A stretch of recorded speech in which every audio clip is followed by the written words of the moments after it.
திருடனை கண்டுபிடிப்பது எப்படி? அக்பர் ஒரு நாள் பீர்பாலுடன் தோட்டத்தில் உரையாடிக் கொண்டே தோட்டத்தின் சிறிய கதவை திறந்து கொண்டு அரண்மனைக்குச் செல்ல நினைக்கையில் கதவருகே ஒரு பொற்கொல்லன் நின்று கொண்டு இருந்தான். அக்பரை கண்டதும் பணிவுடன் வணங்கினான். யார் நீ? என்றார் அக்பர். நான் பொற்கொல்லன் பஜ்ரிதாஸ் என்றான் அவன். உனக்கு என்ன வேண்டும்? என்று அக்பர் கேட்டார். ஐயா, என் வேலைக்கு தேவையான அனைத்து தங்கத்தையும் ஓர் இரும்பு அலமாரியில் பத்திரமாக வைத்திருப்பது என் வழக்கம். பூட்டியிருக்கும் அந்த அலமாரியின் சாவி என்னிடம்தான் இருக்கும். நான் வேலையில் மும்முரமாக இருந்தால் என் பணியாளர்கள் 4வரில் ஒருவனை அனுப்பி அலமாரியின் பூட்டை திறந்து தங்கத்தை எடுத்து வரச் சொல்வேன். என்னுடைய 4 பணியாளர்களும் நம்பிக்கைக்கு பாத்திரமானவர்கள் என்றான். அக்பர், நீ வைத்திருந்த தங்கம் திருட்டு போய்விட்டதா என்று கேட்டார். ஆம் பிரபு, திருட்டு போன 10 தங்க கட்டிகளின் விலை 1,00,000க்கும் மேல் இருக்கும் என்றான்.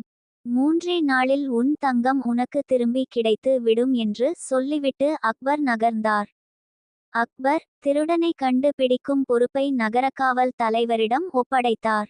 பொறுப்பை ஏற்றுக்கொண்ட நகரத் தலைவர் உடனடியாக பஜ்ரிதாஸின் 4 பணியாளர்களையும் கைது செய்து சிறையில் அடைத்தார். 2 நாட்களாக அவர்களை அடித்து உதைத்தும் அவர்கள் தாங்கள் நிரபராதி என்றே சாதித்தனர். நகரத் தலைவர் என்ன செய்வதென்று அறியாமல் புலம்பிக் கொண்டிருந்தார். அப்பொழுது சட்டென பீர்பாலின் ஞாபகம் வந்தது. பொழுது விடிந்ததும் அவசரமாக பீர்பாலை தேடி போனார்.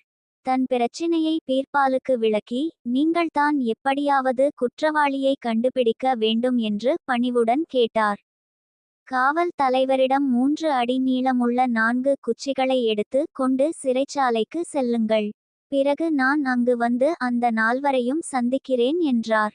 பீர்பால், அந்த 4வரிடமும் உங்களுக்காக இந்த மந்திரம் ஜெபித்த குச்சிகளை கொண்டு வந்திருக்கிறேன். இதை எடுத்து கொள்ளுங்கள் என்று ஆளுக்கொன்றாக கொடுத்த பீர்பால், யார் திருடினவனோ அவன் கையில் உள்ள குச்சி இரவில் அவன் உறங்கும்போது 3 அங்குலம் வளர்ந்து விடும் என்று சொல்லிவிட்டு பீர்பால் விடை பெற்றார். மறுநாள் பீர்பால் சிறைச்சாலைக்கு வந்ததும் அந்த 4வரும் தங்களுடைய குச்சிகளை கொண்டு வந்து கொடுத்தனர்.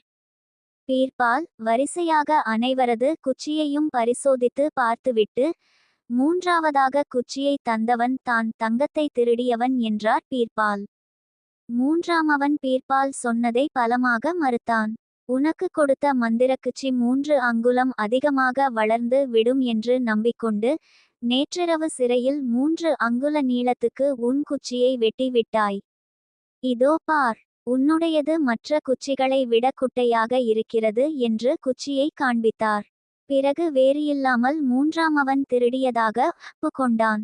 அவனிடமிருந்து பிறகு தங்கத்தை மீட்டு பஜ்ரிதாஸிடம் கொடுத்தனர். அக்பரிடம் பீர்பால்தான் தனக்கு உண்மையான திருடனை கண்டுபிடிப்பதற்கு உதவியதாக நகரத் தலைவர் கூறியதை கேட்டு அக்பர் மகிழ்ந்து பீர்பாலை பாராட்டி தன் கையிலிருந்த தங்க வளையம் ஒன்றை கழற்றி பரிசாக கொடுத்தார். நீதி: நீ ஒரு குற்றம் செய்தால் உன் மனமானது செய்த குற்றத்தை எண்ணி மனதில் பயம் இருந்து கொண்டே இருக்கும். அந்த பயத்தினாலே நீ மாட்டிக்கொள்வாய். மேலும் நம்மீது நம்பிக்கை வைத்து